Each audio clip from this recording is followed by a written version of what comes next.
Hello! എല്ലാ കൂട്ടുകാർക്കും daily current അഫയേഴ്സിൻ്റെ ഏറ്റവും പുതിയൊരു വീഡിയോയിലേക്ക് സ്വാഗതം. നമ്മളിന്ന് പഠിക്കാൻ പോകുന്നത് 2026 ജനുവരി 24-ാം തീയതിയിലെ പ്രധാനപ്പെട്ട കറണ്ട് അഫയേഴ്സ് ചോദ്യങ്ങളാണേ. ഒന്നാമത്തെ ചോദ്യം നോക്കാം. നിയമരംഗത്ത് സംഭാവനകൾക്ക് 2026-ൽ പത്മവിഭൂഷൺ ലഭിച്ച സുപ്രീം കോടതി മുൻ ജസ്റ്റിസ് ആരാണ്? നിയമരംഗത്ത് സംഭാവനകൾക്ക് 2026-ൽ പത്മവിഭൂഷൺ ലഭിച്ച സുപ്രീം കോടതി മുൻ ജസ്റ്റിസ് കെ ടി തോമസ് ആണ്. ജസ്റ്റിസ് കെ ടി തോമസ് 1996 മുതൽ 2002 വരെ സുപ്രീം കോടതി ജഡ്ജിയായിരുന്നു justice K T Thomas. Rajiv Gandhi വധക്കേസിൽ വിധി പറഞ്ഞ ബെഞ്ചിൽ അംഗവുമായിരുന്നു. അദ്ദേഹത്തിന്റെ ആത്മകഥ ഏതാണെന്ന് ചോദിച്ചു കഴിഞ്ഞാൽ 2 പതിറ്റാണ്ടിന്റെ പോർവിളികൾ എന്നുള്ളത് ജസ്റ്റിസ് കെ ടി തോമസിന്റെ ആത്മകഥയാണ്. അതേപോലെ പ്രധാനപ്പെട്ട അദ്ദേഹത്തിന്റെ മറ്റൊരു കൃതിയാണ് honey Bs of Solomon.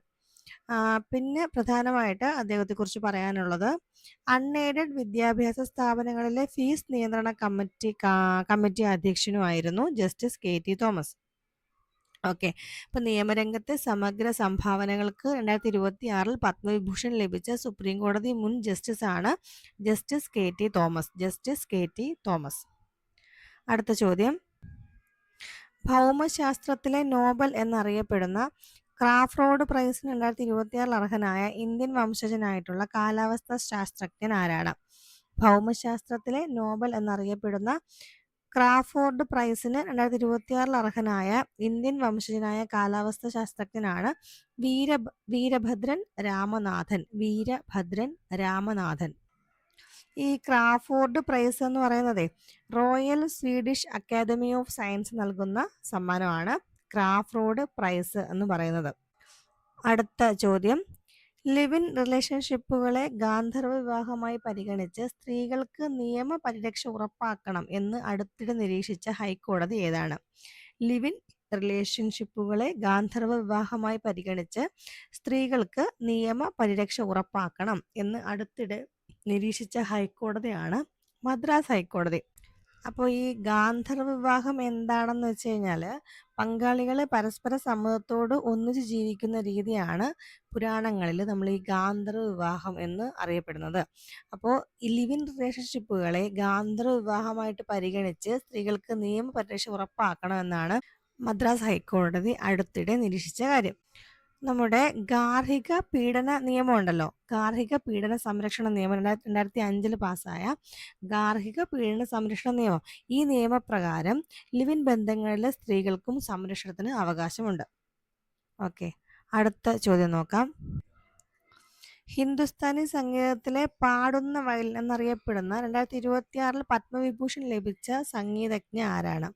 Hindustani സംഗീതത്തിലെ പാടുന്ന വയലിൻ എന്നറിയപ്പെടുന്ന 2026-ൽ പത്മവിഭൂഷൺ ലഭിച്ച സംഗീതജ്ഞയാണ് എൻ രാജം. ഹിന്ദുസ്ഥാനി സംഗീതത്തിൽ ഗായകി ആംഗ് ശൈലി വയലിനിൽ ആവിഷ്കരിച്ച വ്യക്തിയാണ് N Rajam. 2012-ല് Sangeetha Nataka academy fellowship ഒക്കെ ലഭിച്ചിട്ടുണ്ട്.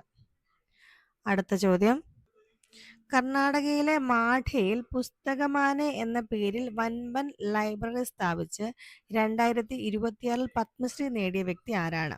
ആംഗെ ഗൗഡയാണ്. കർണാടകയിലെ മാണ്ഡ്യയിൽ പുസ്തകമാനെ എന്ന പേരിൽ വമ്പൻ ലൈബ്രറി സ്ഥാപിച്ച് 2026-ൽ പത്മശ്രീ നേടിയ വ്യക്തി ആംഗെ ഗൗഡയാണ്. പുസ്തകങ്ങളുടെ പക്ഷി എന്ന് അദ്ദേഹം അറിയപ്പെടുന്നുണ്ട്.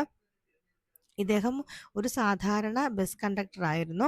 അദ്ദേഹമാണ് 10 ലക്ഷത്തിലധികം പുസ്തകങ്ങൾ ശേഖരിച്ചിട്ട് കർണാടകയിലെ മാണ്ഡ്യയിൽ ഇതേപോലെ ഒരു പുസ്തകമാനെ എന്ന പേരിൽ ലൈബ്രറി സ്ഥാപിച്ചത്. അടുത്ത ചോദ്യം നോക്കാം. 2026-ലെ വേൾഡ് എക്കണോമിക് ഫോറം ഉച്ചകോടിയുടെ വേദി എവിടെയായിരുന്നു?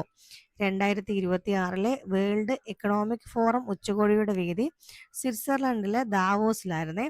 2026-ലെ വേൾഡ് എക്കണോമിക് ഫോറത്തിന്റെ പ്രമേയം എന്ന് പറയുന്നത് എ സ്പിരിറ്റ് ഓഫ് ഡയലോഗ് എന്നാണ്. 2026-ലെ വേൾഡ് എക്കണോമിക് ഫോറത്തിന്റെ തീം എന്ന് പറയുന്നത് എ സ്പിരിറ്റ് ഓഫ് ഡയലോഗ് എന്നുള്ളതാണ്.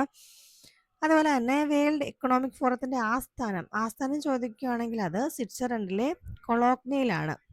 വേൾഡ് എക്കണോമിക് ഫോറത്തിന്റെ ആസ്ഥാനം സ്വിറ്റ്സർലൻഡിലെ കൊളോക്നിയിലാണ്. ഓക്കെ, അപ്പോൾ 2026 വേൾഡ് എക്കണോമിക് ഫോറം ഉച്ചകോടിയുടെ വേദി എവിടെയായിരുന്നു എന്ന് ചോദിച്ചു കഴിഞ്ഞാൽ സ്വിറ്റ്സർലൻഡിലെ ദാവോസിലാണ്. അടുത്ത ചോദ്യം നോക്കാം. കലാരംഗത്ത് സംഭാവനകൾക്ക് 2026 പത്മവിഭൂഷൺ ലഭിച്ച ബോളിവുഡ് താരം. കലാരംഗത്ത് സംഭാവനകൾക്ക് 2026 പത്മവിഭൂഷൺ ലഭിച്ച ബോളിവുഡ് താരം ധർമ്മേന്ദ്രയാണ്. ധർമ്മേന്ദ്ര ഇന്ത്യൻ സിനിമയിലെ ഹീമാൻ എന്നും ധർമ്മേന്ദ്രയെ വിശേഷിപ്പിക്കപ്പെടുന്നുണ്ട്. 2012 അദ്ദേഹത്തിന് പത്മഭൂഷൺ ലഭിച്ചിട്ടുണ്ട്. 2012 പത്മഭൂഷൺ ലഭിച്ചിട്ടുണ്ട്. അടുത്ത ചോദ്യം നോക്കാം. വനിതാ പ്രീമിയർ ലീഗിൽ അമ്പയർ ആകുന്ന ആദ്യ മലയാളി ആരാണ്? വനിതാ പ്രീമിയർ ലീഗിൽ അമ്പയർ ആകുന്ന ആദ്യ മലയാളി ടോണി ഇമ്മട്ടിയാണ്.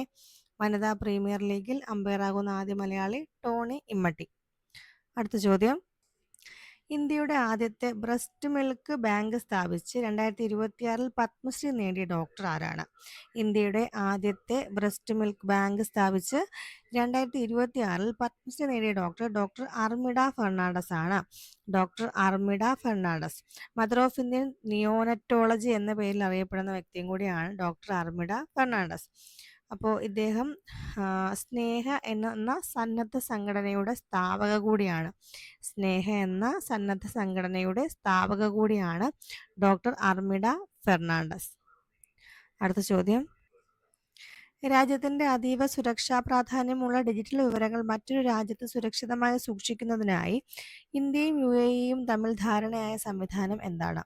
രാജ്യത്തിന്റെ അതീവ സുരക്ഷാ പ്രാധാന്യമുള്ള ഡിജിറ്റൽ വിവരങ്ങൾ മറ്റൊരു രാജ്യത്ത് സുരക്ഷിതമായി സൂക്ഷിക്കുന്നതിനായി ഇന്ത്യയും UAE-യും തമ്മിൽ ധാരണയായ സംവിധാനമാണ് ഡാറ്റ എംബസി. ഈ ഡാറ്റ സെന്ററുകൾക്ക് നയതന്ത്ര പരിരക്ഷ ലഭിക്കും. അതായത് UAE-യിലെ സെർവറുകളിൽ ഇരുന്നാലും അതിന്മേൽ ഇന്ത്യയുടെ നിയമങ്ങൾ മാത്രമേ അതിൽ ബാധകമാവത്തുള്ളൂ. Okay, thank you.